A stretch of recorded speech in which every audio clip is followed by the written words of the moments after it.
نحمده ونصلي على رسوله الكريم أما بعد فأعوذ بالله من الشيطان الرجيم بسم الله الرحمن الرحيم إن الله يأمر بالعدل والإحسان وقال الله تعالى في مقام آخر ولا تبخسوا الناس أشياءهم وقال النبي صلى الله عليه وسلم أعطوا الأجير أجره قبل أن يجف عرقه وقال الله تعالى ثلاثة أنا خصمهم يوم القيامة ورجل استأجر أجيرا فاستوفى منه ولم يعته أجره أو كما قال عليه الصلاة والسلام۔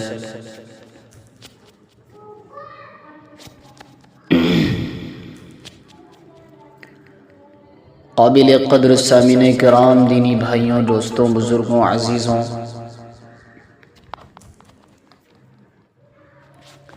نوجوانان اسلام، آج ہم جس دور اور حالات سے گزر رہے ہیں اس میں مہنگائی، بے روزگاری اور معاشی پریشانیاں ہر گھر کا مسئلہ بن چکی ہے۔ ایک عام آدمی کے لیے اپنے گھر کا خرچ چلانا، بچوں کی ضروریات پوری کرنا اور روزمرہ کے معاملات سنبھالنا مشکل ہوتا جا رہا ہے۔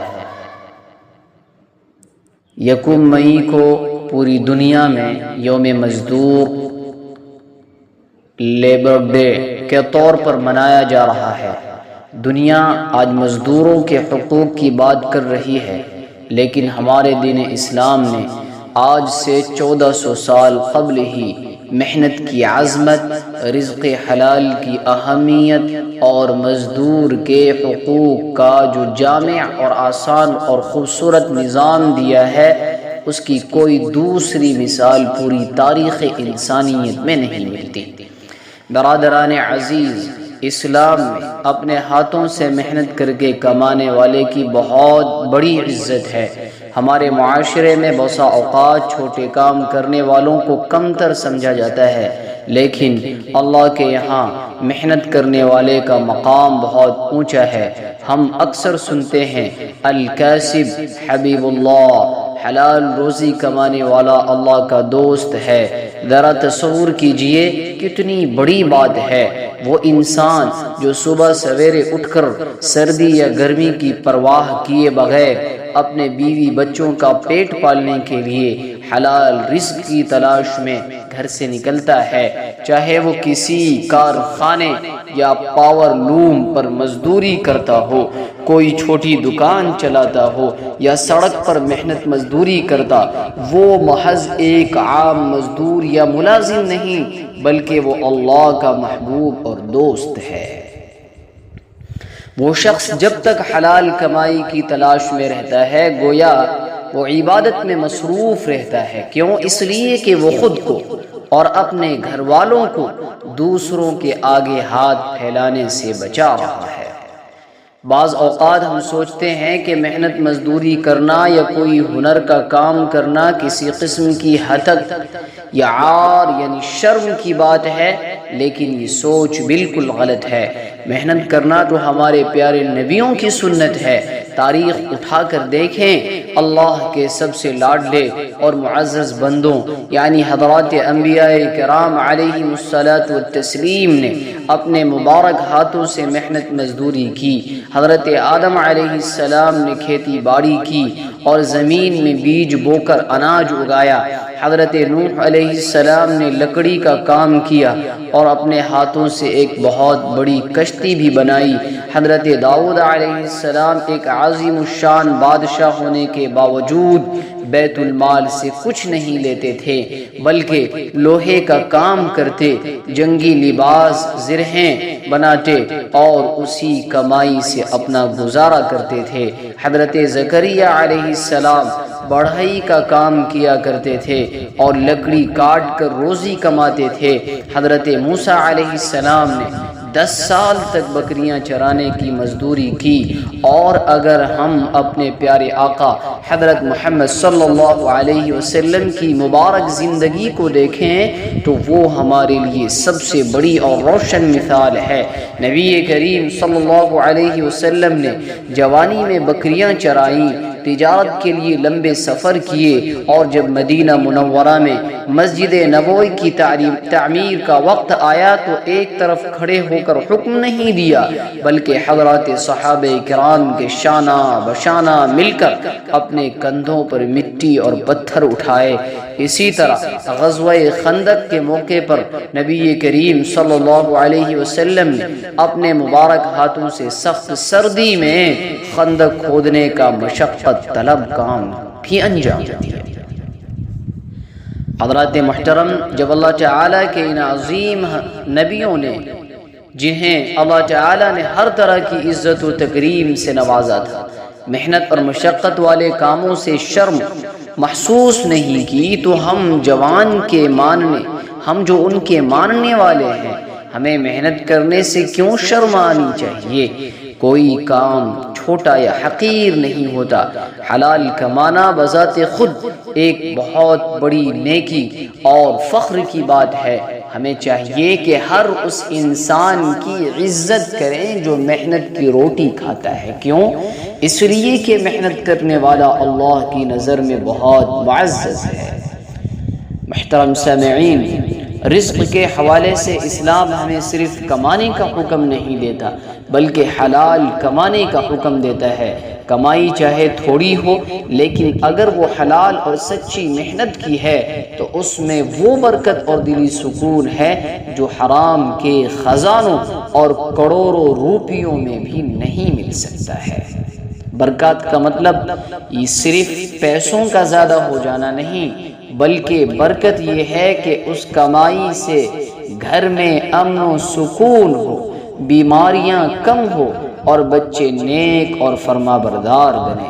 ہمارے علاقوں میں چاہے کوئی پاور لوم پر دن رات مشقت کر رہا ہو، کھیتوں میں پسینہ بہا رہا ہو، یا کسی چھوٹی سی دکان یا ٹھیلے پر ایمانداری سے محنت کر رہا ہو، اس کی وہ خون پسینے کی کمائی اللہ تعالیٰ کے نزدیک بہت قیمتی اور برکت والی ہے۔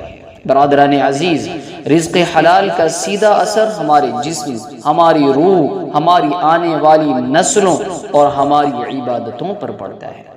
ہمارے پیارے نبی کریم صلی اللہ علیہ وسلم کا واضح اور دلوں کو ہلا دینے والا ارشاد، جس کا مفہوم میں آپ کو سناؤں، وہ گوشت اور پوست جسم کبھی جنت میں داخل نہیں ہوگا جس کی پرورش حرام مال سے ہوئی ہو۔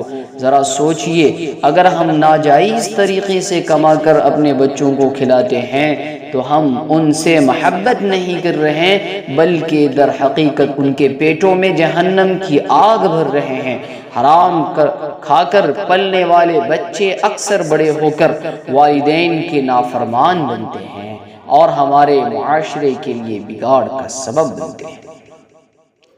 اسی طرح اگر حرام کا ایک لقمہ بھی پیٹ میں چلا جائے تو انسان کی دعائیں آسمان تک نہیں پہنچتی۔ حدیث شریف میں آیا، ایک ایسے مسافر کا ذکر آتا ہے جو لمبے سفر کی وجہ سے تھکا ہارا ہے، جس کے بال بکھرے ہوئے ہیں، اور وہ آسمان کی طرف ہاتھ اٹھا کر گڑ گڑا کر دعا مانگتا ہے، اے میرے رب، اے میرے رب۔ لیکن نبی کریم صلی اللہ علیہ وسلم نے فرمایا کہ چونکہ اس کا کھانا حرام کا ہے، اس کا پینا حرام کا ہے اور اس کا لباس حرام کمائی کا ہے، تو اس کی دعا بھلا کیسے قبول ہو سکتی ہے؟ آج ہم اکثر پریشان رہتے ہیں اور روتے ہیں کہ ہماری دعائیں قبول نہیں ہوتی۔ اس کی ایک بہت بڑی وجہ ہماری کمائی یا کاروبار میں حرام کی ملاوٹ ہو سکتی ہے۔ آج کے اس دور میں بدقسمتی سے رشوت لینا اور دینا، سود کا لین دین، ملاوٹ کرنا، جھوٹ بول کر یا عیب چھپا کر مال بیچنا، یہ بہت عام ہو چکا ہے۔ لوگ اسے اپنا ہنر، کامیابی اور چالاکی سمجھتے ہیں، لیکن یاد رکھیں یہ سب دھوکہ ہے جو انسان خود کو دے رہا ہے۔ ہمیں ہر حال میں اپنے کمانے کے طریقوں کو پاک اور صاف رکھنا ہوگا۔ یقین جانیے دن بھر کی سچی محنت کے بعد حلال کی سوکھی روٹی اور چٹنی کھا کر جو میٹھی اور پرسکون نیند آتی ہے وہ حرام کی کمائی سے سجے ہوئے دسترخوانوں اور پرتعیش دعوتوں میں کبھی نہیں مل سکتی۔ کیوں؟ اس لیے کہ حلال رزق میں دل کا اطمینان، دنیاوی عزت اور سب سے بڑھ کر ہمارے رب کی رضا اور خوشنودی شامل ہوتی ہے۔ اسلام میں مزدوروں اور کام کرنے والوں کے بھی حقوق ہیں۔ حضرات محترم، یکم مئی کو جب پوری دنیا مزدوروں کا دن مناتی ہے اور ان کے حقوق کے بڑے بڑے دعوے کیے جاتے ہیں تو ہمیں بحیثیت مسلمان اس بات پر فخر ہونا چاہیے کہ ہمارے آقا محسن کائنات حضور پاک صلی اللہ علیہ وسلم نے مزدوروں کے حقوق کا سب سے عظیم اور سچا اور عملی نظام آج سے 1400 سال پہلے ہی عطا فرما دیا تھا۔ آج کی مادی دنیا تو مزدور کو صرف ایک پرزہ یا مشین سمجھتی ہے، لیکن اسلام نے مزدور کو عزت دی اور اسے معاشرے کا ایک محترم اور اہم حصہ قرار دیا۔ قربان جائیے نبی کریم صلی اللہ علیہ وسلم کے اس فرمان پر۔ نبی کریم صلی اللہ علیہ وسلم کا وہ مشہور اور سنہرا فرمان تاریخ کے ماتھے کا جھومر ہے، جس میں نبی کریم صلی اللہ علیہ وسلم نے فرمایا، مزدور کی مزدوری اس کا پسینہ خشک ہونے سے پہلے، پسینہ سوکھنے سے پہلے ہی ادا کر دیا کرو۔ یہ کتنی عظیم اور انصاف پر مبنی بات ہے۔ ذرا غور کریں، اس حدیث کا واضح مطلب یہ ہے کہ غریب مزدور کو اپنی محنت کی کمائی مانگنے کے لیے مالکان کے پیچھے بار بار چکر نہ لگانے پڑے، اسے اپنے ہی پیسوں کے لیے منتیں نہ کرنی پڑے۔ آج ہم دیکھتے ہیں کہ دنیا میں اور بسا اوقات ہمارے اپنے معاشرے میں بھی مزدوروں کی حق تلفی کی جاتی ہے۔ ان کی مجبوری کا فائدہ اٹھا کر ان سے کام زیادہ لیا جاتا ہے اور مزدوری کم دی جاتی ہے، یا پھر ان کی تنخواہیں بلا وجہ روک لی جاتی ہے۔ ہمارے اپنے علاقوں کے کارخانوں، دکانوں یا پاور لومز پر کام کرنے والے کئی مزدور بھائی دن رات مشقت کرتے ہیں تاکہ اپنے بچوں کا پیٹ پال سکیں۔ ایک سچے مسلمان مالک یا سیٹ کو ہرگز یہ زیب نہیں دیتا کہ اس کا مزدور پیسوں کے لیے پریشان ہو اور وہ اس کی اجرت روکے رکھے۔ کسی کا حق مارنا اسلام میں بہت بڑا ظلم اور گناہ ہے۔ اس کے علاوہ اسلام نے مالکان اور مزدوروں کے رشتے کو ایک نیا اور خوبصورت رخ دیا۔ اسلام ہمیں سکھاتا ہے کہ جو لوگ تمہارے ماتحت کام کرتے ہیں، چاہے وہ کارخانے کا مزدور ہو، دکان کا ملازم ہو یا گھر کا خادم ہو، وہ کوئی کم تر مخلوق نہیں بلکہ در حقیقت تمہارے انسان اور دینی بھائی ہے۔ تمہاری طرح ایک انسان ہے اور دینی بھائی ہے۔ نبی کریم صلی اللہ علیہ وسلم نے مالکان کو یہ سخت ہدایت کی کہ یہ تمہارے بھائی ہیں جنہیں اللہ نے تمہارے ماتحت کر دیا، بس انہیں وہی کھلاؤ جو تم خود کھاتے ہو اور انہیں وہی پہناؤ جو تم خود پہنتے ہو۔ اس کا سیدھا سا مطلب یہ ہے کہ ان کے ساتھ برابری اور عزت کا برتاؤ کیا جائے، ان کی بنیادی ضروریات کا خیال رکھا جائے اور انہیں حقارت کی نظر سے نہ دیکھا جائے۔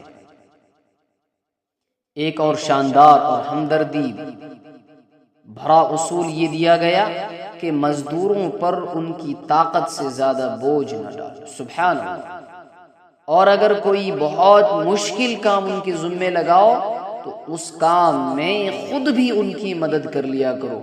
آج کے دور میں جہاں مزدوروں سے ان کی جان سے زیادہ مشقت لی جاتی ہے، ان کی صحت کی کوئی پرواہ نہیں کی جاتی، وہاں اسلام کا یہ اصول ہمدردی اور انسانیت کی بہترین اور سب سے اونچی مثال ہے۔